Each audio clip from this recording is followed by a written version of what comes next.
अस्सलाम वालेकुम friends, Indians test guide की तरफ से आपको अपने चैनल में खुशामदीद कहता हूँ। फ्रेंड्स, आज की इस वीडियो में मैं डिस्कस करने वाला हूँ कैरियर जॉब 1737 के जरिए से जो टेस्ट हो चुका है। ये टेस्ट 23 फरवरी 2021 को था, जबकि ये जो टेस्ट था ये एक्चुअली 2 PM को कंडक्ट हुआ था।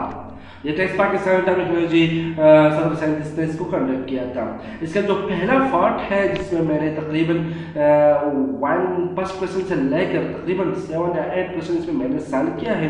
अभी इसी पार्ट में मैं सॉल्व करूंगा जो नेक्स्ट क्वेश्चन है। तो लेट इसको स्टार्ट करते हैं। अब यहाँ पर ये जो पेपर है, ये पेपर अगर आप इसको देखते हो इस वीडियो में तो ये काफी डिम है, हम इसको कवर नहीं कर सकते। ये जो पिक्चर है ये बहुत ही ब्लर हो चुका है, तो इसको मैंने इस तरह कर दिया कि इसको मैंने वर्ड में लिख कर अब मैं आपको इसको सॉल्व करूंगा। तो ये पेपर है और ये अगर आपने ये टेस्ट दिया है तो मैं जितने भी क्वेश्चन सॉल्व करूंगा विद ऑप्शन, ऐसा नहीं है कि इसमें ऑप्शन नहीं है, विद दूस option which is include in the exam. तो लेट इसको स्टार्ट करते हैं।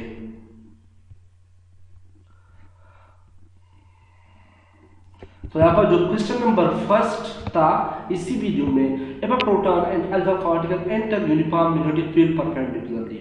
एक ऐसा क्वेश्चन था जिसमें एक प्रोटॉन था और एक अल्फा पार्टिकल था। ये यूनिफॉर्म मैग्नेटिक फील्ड में एंटर करते हैं perpendicularly with the same speed. इन दोनों का जो स्पीड है वो भी सेम है। The time period of revolution of alpha particle is computed with a proton as. तो अल्फा पार्टिकल के लिए इसका टाइम पीरियड क्या होगा कंपेयर टू प्रोटॉन। तो लेट मैं आपको दिखाता हूं कि आप किस तरह इस क्वेश्चन को सॉल्व करेंगे। तो ये हो कैलकुलेशन। यहाँ पर हमारे साथ टाइम पीरियड ये होता है t = 2πm / qb। अगर आपको याद है तो हमारे साथ frequency = qb/m। w angular frequency हमारे साथ इक्वल होता है qb/m का।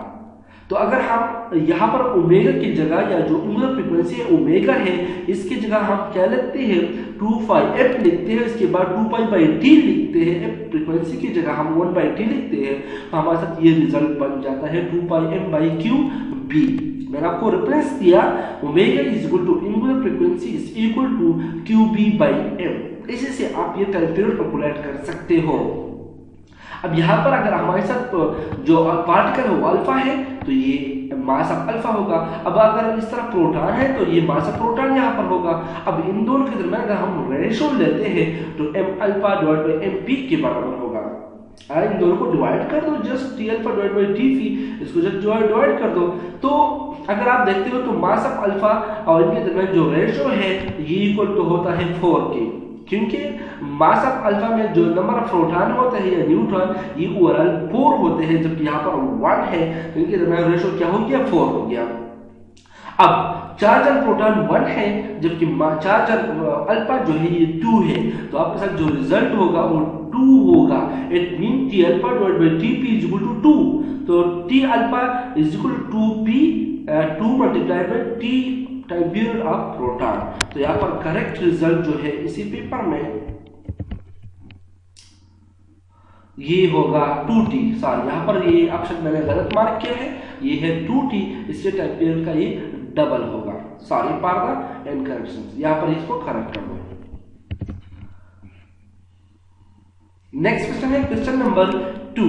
क्वेश्चन नंबर 2 है FCC structure was given having atomic radius as this. एक FCC स्ट्रक्चर था जिसमें जो एटॉमिक रेडियस था वो है 1.476 एंगस्ट्रॉम गिवन था। तो लेटेस्ट कांस्टेंट, ये लेटेस्ट कांस्टेंट क्या होगा? तो ये एक इक्वेशन है, एक फार्मूला है FCC के लिए कि अगर FCC है तो इसके लिए R हमारे साथ जो एटॉमिक रेडियस है ये इक्वल होता है A जो लेटेस्ट कांस्टेंट है डिवाइड बाय 2√2। अब यहाँ से अगर हम A को कैलकुलेट करना चाहते हैं तो A = होगा, यहाँ पर R गिवन है, तो अगर हम A को कैलकुलेट करना चाहते हैं तो A = 2√2 × R। तो यहाँ पर 2√2 की वैल्यू है ये, जबकि R की वैल्यू गिवन है इसी क्वेश्चन में। तो जस्ट इसको पुट कर दो तो करेक्ट रिजल्ट जो है 4.174 है। तो यहाँ पर करेक्ट ऑप्शन क्या हो गया 4.174 4 angstrom. It is the correct result. Next question है question number 3. When fluid is incompressible then, अगर एक फ्लूइड है वो इनकम्प्रेसिबल है तो velocity of fluid is constant या fluid move in straight line, density of fluid is constant, volume of fluid is constant.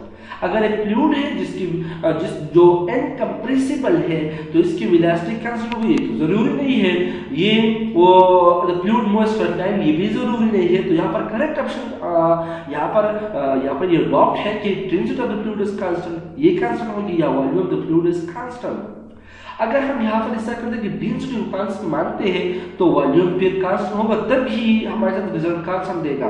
तो यहाँ पर ये दोनों ऑप्शन के दरमियान मसला तो है. तो यार मैं इसको ऑप्शन सी इसको करेक्ट कंसीडर करता हूँ. आप इसको खुद इसको कंफर्म करना. ऑप्शन सी यहाँ पर करेक्ट है with my opinion. Next question है क्वेश्चन नंबर 4.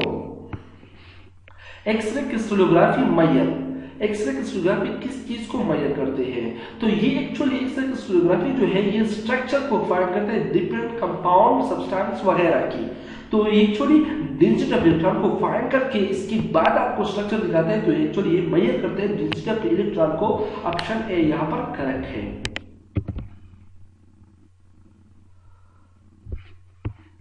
नेक्स्ट क्वेश्चन जो है वो है question number 5. In which of the following there is no distortion? इनमें कौन से में डिस्टोर्शन नहीं होता? तो यहाँ पर करेक्ट ऑप्शन है option A, graded index fibre में कोई डिस्टोर्शन नहीं होता. क्वेश्चन नंबर 6 है as compared to ordinary semiconductor diode Schottky diode as. अगर ऑर्डिनरी जो डायोड है इसकी कंपैरिजन के हिसाब से अगर स्कॉटी डायोड हम लेते हैं तो इसमें क्या होगा? तो इसे lower cut end voltage. Correct option जो है यहाँ पर ऑप्शन ए है. Question number 7. When light incident normally on thin film, the power difference depend on. अगर एक लाइट इंसिडेंट होता है normally on the thin film तो पावर डिफरेंस किस चीज पर डिपेंड करता है? तो ये डिपेंड करता है all of these. Correct option है ऑप्शन डी. क्वेश्चन नंबर 8 है echo is the effect produced due to. Echo जो है ये रिपीटिशन ऑफ साउंड होते हैं, सेम साउंड होते हैं आफ्टर 0.01 सेकेंड. तो ये एक्चुअली किस वजह से होता है? Dispersion, absorption. Option C correct है. ये रिफ्लेक्शन ऑफ साउंड की वजह से होता है. नेक्स्ट क्वेश्चन है question number 9. How much heat does 40 watt bulb generate? अगर 40 वाट बल्ब है तो ये कितना हीट जनरेट करेगा इन 1 आवर, 1 घंटे में? तो ये सिंपल फार्मूला है पावर मल्टीप्लाइड बाय टाइम, जिसको मल्टीप्लाइड कर दो. तो करेक्ट ऑप्शन है यहाँ पर 1,44,000 जॉल. नेक्स्ट क्वेश्चन है question number 10. Back EMF is maximum in a DC motor when. Back EMF होता है मैक्सिमम होता है तब जब हमारे साथ मोटर है पिकअप मैक्सिमम स्पीड, जब ये मैक्सिमम स्पीड को गेन करता है. इसकी वजह क्या होता है? इसकी वजह ये होता है जब हमारे साथ जो स्पीड ज्यादा से ज्यादा चेंज होता है तो फ्लक्स जो है मैक्सिमम चेंज होता है. तो अकॉर्डिंग टू फैराडे लॉ यहाँ पर बैक ईएमएफ या जो इंड्यूस ईएमएफ है ये एक्चुअली ज्यादा से ज्यादा होगा. तो एक्चुअली बैक ईएमएफ होता है, इसको रिजल्ट करता है. तो करेक्ट ऑप्शन है ऑप्शन यहाँ पर A. Thank you for watching my video को लाइक और शेयर जरूर करना.